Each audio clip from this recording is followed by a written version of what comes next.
अभी हाल ही में मुर्गे का एक वीडियो सोशल मीडिया 20 मिनट में 20 खबर में आप सभी का स्वागत है। आपके साथ मैं हूं स्वप्निल। अगले 20 मिनट में आपको देश दुनिया की 20 ऐसी खबरें बताने वाले हैं जो इस वक्त न केवल सुर्खियों में है बल्कि दिलचस्प और अहम भी हैं। तो शुरू करते हैं 20 मिनट में 20 खबरों का सिलसिला। सबसे पहले राजस्थान की वो कौन कौन सी खबरें हैं जो इस वक्त अहम है, जान लें। भिखारियों के साथ मारपीट और पाकिस्तान जाने के बाद कहने वाला वीडियो सोशल मीडिया पर तेजी से वायरल हो रहा है। इस वायरल वीडियो में कुछ लोग 3 लोगों के साथ मारपीट करते और अभद्र भाषा का इस्तेमाल करते नजर आ रहे हैं। वायरल वीडियो अजमेर के रामगंज थाना इलाके के सुभाष नगर का है। इसकी पुष्टि रामगंज थानाधिकारी सत्येंद्र नेगी ने की। पुलिस ने इस मामले में तुरंत कार्रवाई करते हुए ललित शर्मा सहित 5 आरोपियों को गिरफ्तार कर लिया है। पुलिस के मुताबिक घटना 21 अगस्त की है। मारपीट और अभद्रता के शिकार लोग उत्तर प्रदेश के निवासी बताए जा रहे हैं। घटना के बाद पीड़ित मौके से चले गए और किसी तरह की शिकायत पुलिस में नहीं दी। पुलिस ने वायरल वीडियो के आधार पर 5 लोगों को धारा 151 में गिरफ्तार कर लिया है। इस घटना के बारे में जानकारी प्राप्त करने पर ललित शर्मा और उसके कुछ साथियों द्वारा इस घटना को कारित करना ज्ञात हुआ, जिस पर ललित शर्मा सहित 5 व्यक्तियों को गिरफ्तार किया गया था और इन्हें 151 CRPC में गिरफ्तार कर पेश किया गया था। प्रदेश में स्पा सेंटर के नाम पर जिस्म फरोशी का धंधा चल रहा है। हर तीसरा शख्स इसका आदी होता जा रहा है। जालौर जिले में स्पा सेंटर में मसाज के नाम पर जिस्म फरोशी का धंधा फल फूल रहा है। ताज़ा मामला आहोर कस्बे का है। आहोर में संचालित स्पा में जिस्म का सौदा किया जा रहा है। शहर में हो रहे अनैतिक कार्यों से पुलिस पूरी तरह अनजान बनी हुई है। न्यूज 18 का स्टिंग ऑपरेशन सामने आया। यहाँ के कुछ स्थानीय लोगों ने दिल्ली की रहने वाली कुछ महिलाओं को लाकर ये गंदा खेल शुरू किया है। स्टिंग ऑपरेशन में स्पा के रिसेप्शन पर मौजूद लड़की स्पा के साथ एक्स्ट्रा सर्विसेज की बात कह रही है। इशारा जिस्म के कारोबार पर है। रेट की बात की जाए तो 1500 रुपए से लेकर 4500 तक निर्धारित है। स्पा में काम करने वाली लड़कियां दिल्ली सहित दूसरे राज्यों की भी हैं। स्पा में 3 लड़कियां काम करती हैं। आपको बता दें, जिले के भीनमाल, सांचौर, जालौर में इस तरह के कई स्पा संचालित हैं, जिससे सामाजिक और सांस्कृतिक वातावरण खराब हो रहा है। और अब देख लेते हैं कुछ अन्य राज्यों की खबरें। उत्तर प्रदेश की इटावा पुलिस ने मुठभेड़ में अंतर जनपदीय लुटेरे गैंग के सरगना समेत 4 लुटेरों को गिरफ्तार करने का दावा किया है। पुलिस के इस मुठभेड़ में एक लुटेरे अभिषेक उर्फ टाइगर को पुलिस की 2 गोलियां लगी, जिससे वो गंभीर रूप से घायल हो गया। टाइगर पछाए गांव का रहने वाला है। घायल बदमाश को इलाज के लिए चिकित्सालय में भर्ती कराया गया। मिली जानकारी के मुताबिक पुलिस को इस बात की जानकारी मिली थी कि अंतर जनपदीय लुटेरे गैंग का सरगना अभिषेक उर्फ टाइगर अपने गैंग के 4 सदस्यों के साथ किसी रास्ते से गुजरने वाला है। इस पर पुलिस ने घेराबंदी की। मुखबिर की बताई सूचना के आधार पर जो 4 शख्स मोटरसाइकिल से गुजर रहे थे, उनको रोकने की कोशिश की गई, लेकिन रुकने के बजाय उन्होंने पुलिस टीम पर फायरिंग शुरू कर दी, जिसके जवाब में क्राइम ब्रांच और इकदिल पुलिस की टीम ने गोलियां चलाई, जिसमें टाइगर घायल हो गया। इसके 3 साथी मौका वारदात से भाग गए, लेकिन पुलिस टीम ने 1 किलोमीटर दूर जाकर तीनों बदमाशों को गिरफ्तार कर लिया। पुलिस ने इन 4 लुटेरों के कब्जे से लूटी गई 4 मोटरसाइकिल, 3 अवैध हथियार और 1 चाकू बरामद किया है। उसके कब्जे से 1 मोटरसाइकिल और 1 तमंचा भी उसे बरामद हुआ है।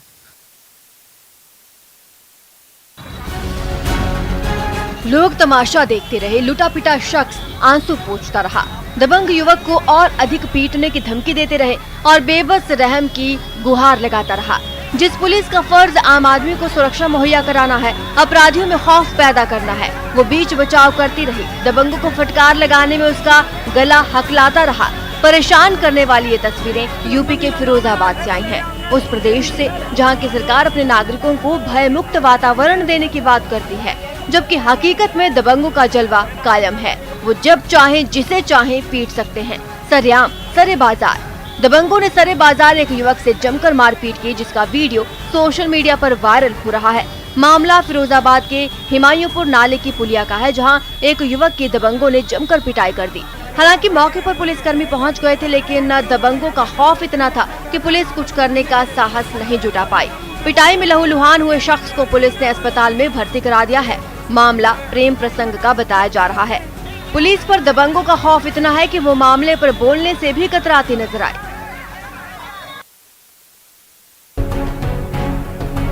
अधिकारी बनकर ठगी करने चला था, लेकिन साजिश धरी की धरी रह गई।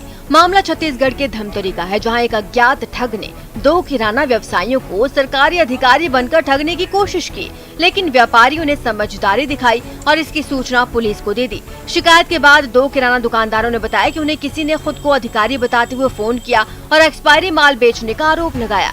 इतना ही नहीं, मामले का सेटलमेंट करने का भी ऑफर दे डाला। इसी से दुकानदारों को शक हुआ, पुलिस में शिकायत की। अब कोतवाली पुलिस फोन नंबर को ट्रेस करने की कोशिश में जुटी हुई है। दूसरी फोन में उसने नंबर दिया, ईशा गुप्ता का आप नंबर लो और उससे आप बात कर लो। अगर वो कंप्लेंट वापस ले लेती है तो आपका दुकान सील नहीं होगा। हम भी घबरा गए, चेक किए, अपने पास सब माल सही था। इस शिकायत की जांच की जा रही है, जांच पर जो भी वैधानिक कार्रवाई होगी। कितने की मांग की जाएगी? इसमें अमाउंट नहीं लिखा हुआ है, बस सेटलमेंट करने का। एमपी के रतलाम के आलोट में मोटरसाइकिल चोरों का आतंक मचा हुआ है। आलोट के उपरली टोली में एक मकान से मोटरसाइकिल चुराते हुए 3 बदमाश सीसीटीवी कैमरे में कैद हुए हैं। खास बात यह है कि ये शातिर चोर लॉक की हुई मोटरसाइकिल में बांस फंसाकर उसे किसी पालकी की तरह उठाकर ले जाते हैं। आलोट निवासी मनोज खींची के घर से ये बदमाश मोटरसाइकिल उठाकर ले जा रहे थे, तभी पड़ोसी की नींद खुल जाने पर उसने पत्थर फेंककर इन चोरों को भगाया, जिसका सीसीटीवी वीडियो अब सामने आया है। गौरतलब है कि आलोट क्षेत्र में कई वाहन और पशु चोरी की घटनाएं हो रही हैं, लेकिन अधिकांश मामलों में लोग रिपोर्ट ही दर्ज कराने नहीं पहुंचते, जिसका फायदा उठाकर आलोट क्षेत्र में वाहन चोरों ने आतंक मचाया हुआ है।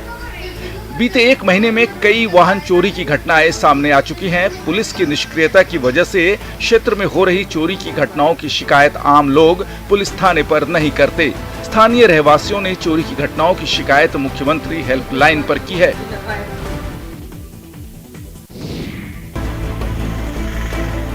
झारखंड के गढ़वा जिले के रमना प्रखंड स्थित डाकघर से 2 करोड़ 10 लाख रुपए के गबन में तत्कालीन उप डाकपाल कामेश्वर राम को पुलिस ने गिरफ्तार कर लिया है। 4 आरोपियों में से 3 पहले ही सरेंडर कर चुके हैं। कामेश्वर को पकड़ने के लिए पुलिस 2 साल से उसका पीछा कर रही थी, लेकिन पकड़े जाने के बाद आरोपी कामेश्वर ने जो खुलासे किए हैं वो हैरान करने वाले हैं। करोड़ों के इस घोटाले में सिर्फ कामेश्वर ही नहीं, बल्कि उनसे ऊपर के अधिकारी भी दोषी हैं। ये बात हम नहीं, बल्कि पकड़े गए आरोपी कामेश्वर ने अपनी जुबान से कही है। डोरंडा में कई करोड़ का घपला हुआ, घपला तो रोज हो रहा है। जपला में कई करोड़ का घपला है, उनको क्यों नहीं मैंने जो है कि सस्पेंड तक अति किया गया है। और पलामू में जपला में 1.5-3 करोड़ रुपए का घपला हुआ, जबकि उनको सस्पेंड हुआ नहीं हुआ है। वो हमें कामेश्वर राम थे अधीर। अक्सर हमने मदारियों को सांपों के साथ खिलवाड़ करते देखा है, जिसे देखकर डर भी लगता है। हालांकि मदारियों का ये ऐसा पेशा है कि वो इन्हीं सांपों का तमाशा बनाकर अपनी रोजी रोटी का इंतजाम करते हैं। लेकिन सांप को अपना पालतू समझने की भूल कितनी भयानक हो सकती है, इसका जीता जागता सबूत सामने आया है बिहार के छपरा जिले से। सपेरे को नाग के डसने का वो खौफनाक मंजर मोबाइल के कैमरे में कैद होकर अब सोशल मीडिया पर वायरल है। रक्षाबंधन का दिन था। सपेरा सांप के फैले हुए फन पर पूजा का तिलक लगाता है और अपने रिवाज के मुताबिक उसकी पूजा अर्चना करता है। इसी बीच दूसरा नाग उसके पैरों के नजदीक पहुंच जाता है और एक झटके में सपेरे के पैर पर डस लेता है।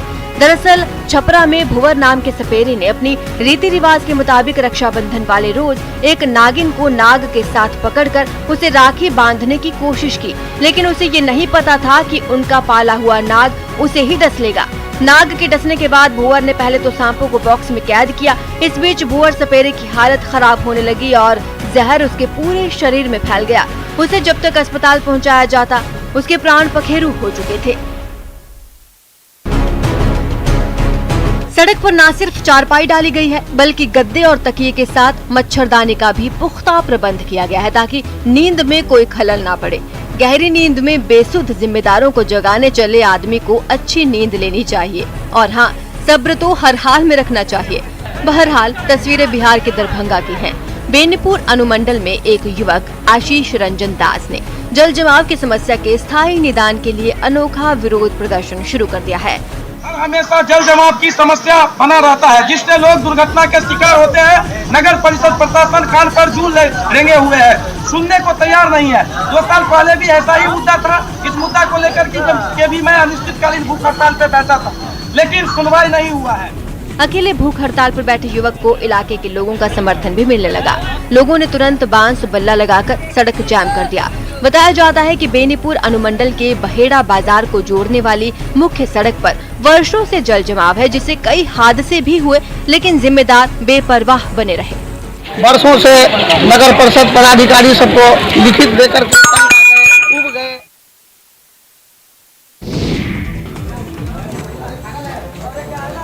कभी गुस्सा, कभी दबंगई, तो कभी रोना बिलखना और थाने से भागने की कोशिश। तस्वीरें बिहार के दानापुर के फुलवारी शरीफ थाने की हैं, जहां एक प्रेमिका ने जमकर हाई वोल्टेज ड्रामा किया। बिहटा थाना क्षेत्र से भागे प्रेमी जोड़े को प्रेमी के मौसा ने थाने पर लाया था। प्रेमी जोड़ा जैसे ही थाने पहुंचा, प्रेमिका ने थाने में ही गाली गलौज और हंगामा शुरू कर दिया। पुलिस कर्मियों ने उसे किसी तरह शांत कराने का प्रयास किया, लेकिन वो मानने को तैयार ही नहीं थी। कभी भागने की कोशिश करती, तो कभी अपने प्रेमी को भगाने की कोशिश। काफी देर तक ये ड्रामा चलता रहा। बाद में प्रेमी ने ही उसे शांत कराया। दिन से प्यार हुआ इससे? कैसे? सर 5 साल से। कैसे? साथ में रहते हैं शुरू से। दरअसल ये दोनों बेहटा थाना के कंचनपुर के रहने वाले हैं और गांव में एक दूसरे के पड़ोसी हैं। सूरज का 1 साल पहले प्रेम विवाह हुआ था और एक बच्चा भी है, लेकिन इसका कहना है कि वो 5 साल से मुस्कान से प्रेम करता है और अब उससे शादी करना चाहता है। मुस्कान भी सूरज के साथ रहना चाहती है। एक तरफ जहां प्रशासनिक अमला काम के बोझ का रोना रो रहा है, वहीं ऐसे भी अधिकारी हैं जो सरकारी कामकाज से फुर्सत निकालकर बच्चों के बीच शिक्षा की अलख जगा रहे हैं। बिहार के मुंगेर में जिलाधिकारी स्वयं शिक्षक की भूमिका अदा कर रहे हैं। निरीक्षण के क्रम में डीएम अपने अधिकारियों के साथ बांक उच्च विद्यालय और मध्य विद्यालय पहुंचे थे। इस दौरान डीएम नवीन कुमार ने खुद पहली और दूसरी कक्षा के बच्चों को पढ़ाया। लगभग आधे घंटे तक बच्चों को शिक्षा से संबंधित नई जानकारियाँ दी। इस दौरान डीएम ने बच्चों से कई अहम सवाल भी पूछे, जिसका बच्चों ने सही जवाब दिया। इस दौरान डीएम ने बच्चों से पूछा कि आप मुझे पहचानते हैं, तो बच्चों ने कहा नहीं। जब उन्होंने अपना परिचय डीएम के रूप में दिया, तो बच्चे उठकर खड़े हो गए और उनका सम्मान किया। शिष्टाचार और पढ़ाई को देख डीएम खुश हुए। बच्चों ने भी कहा, डीएम अंकल आप बहुत अच्छा पढ़ाते हैं। बच्चों की जुबान से ये सुनकर डीएम बहुत खुश हुए। जो हमारा सरकारी स्कूल की शिक्षा व्यवस्था है, उसको पूरी तरह गुणवत्तापूर्ण और सरकार का जो संकल्प है उसके आलोक में सभी कार्यों को सुनिश्चित कराना है। बच्चों को अच्छी से शिक्षा दी जाए, शिक्षा का माहौल अच्छा हो। देश जीतेगा और कोरोना हारेगा। वैसे तो कोरोना को लेकर सोशल डिस्टेंसिंग, मास्क, सैनिटाइजर के इस्तेमाल पर सरकार विशेष जागरूकता अभियान चला रही है, लेकिन कोरोना पर सही वार के लिए वैक्सीनेशन ही कारगर उपाय है। इसी को लेकर छत्तीसगढ़ में कांकेर जिला प्रशासन वैक्सीनेशन को लेकर कई स्तर पर अभियान चला रहा है। इसी कड़ी में कांकेर जेल से एक अच्छी खबर आई है। 99% बंदियों को वैक्सीन का डोज पूरा लग चुका है। जेल अधीक्षक के मुताबिक जेल में 1 या 2 बंदी ही हैं जिन्हें टीका नहीं लगा, बाकी सभी बंदियों को कोरोना का टीका लग चुका है। कोरोना संक्रमण को देखते हुए जेल में विशेष व्यवस्था की गई है। कोरोना गाइडलाइन का पालन करते हुए मुलाकात करवाई जाती है। मुलाकात करने के लिए आने वाले लोगों के लिए RT-PCR रिपोर्ट आवश्यक है। कांकेर में लगभग 99% लोग का वैक्सीनेशन हो चुका है, जिसमें से लगभग 80% लोग का सेकंड डोज भी पूर्ण हो चुके हैं। डॉक्टरों और साइंसदानों ने अपनी जान पर खेल कर ये वैक्सीन, ये टीका इजाद किया है ताकि इंसानी नस्ल को बचाया जा सके। इसलिए अपनी बारी पर टीका जरूर लगवाएं।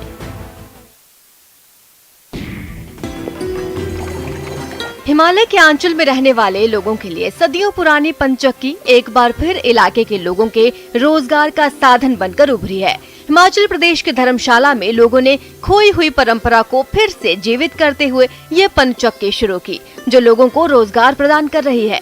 सुधर गांव के रहने वाले त्रिलोक चंद ने बताया कि अपने पिता की मौत के बाद उन्होंने 10 साल पहले ये काम बंद कर दिया था, लेकिन पिछले साल जब उनके पास लॉकडाउन के दौरान कोई रोजगार नहीं था तो इसे फिर से शुरू किया, जिसकी सहायता से वो अपने और अपने परिवार का पेट पाल रहे हैं। उनके भाई चमन भी अब इस फैमिली बिजनेस में मदद करते हैं। उन्होंने बताया कि घराट में गेहूं पीसने से बना आटा ज्यादा नरम, बारीक और सेहतमंद होता है।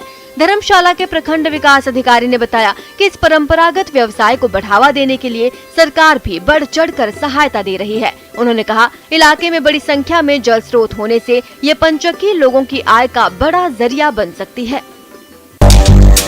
बाहर बूंदें बरस रही हैं, अंदर गर्म अंगीठी पर तेल से लबालब कड़ाही खौल रही है और उसी खौलती कड़ाही पर चावल और दाल के घोल का गोला गिरता जा रहा है। चंद मिनटों में ही तेल में छनकर जब गोल चिपटा धुसका बाहर प्लेट पर सज जाता है तो इस नमकीन जायके के शौकीन इस पर टूट पड़ते हैं। खत्म हो जाती है और आप देख रहे हैं कि यहाँ दूर दूर से लोग, चाहे रांची के किसी कोने में रहते हों, धुसके खाने के लिए यहाँ पहुँच रहे हैं। रांची के चौक चौराहों पर सुबह और शाम छन्ने और हाथों हाथ बिकने वाला ये नमकीन पकवान झारखंड वासियों में इतना लोकप्रिय है कि जब भी भूख लगती है सबसे पहले धुसका की ही याद आती है।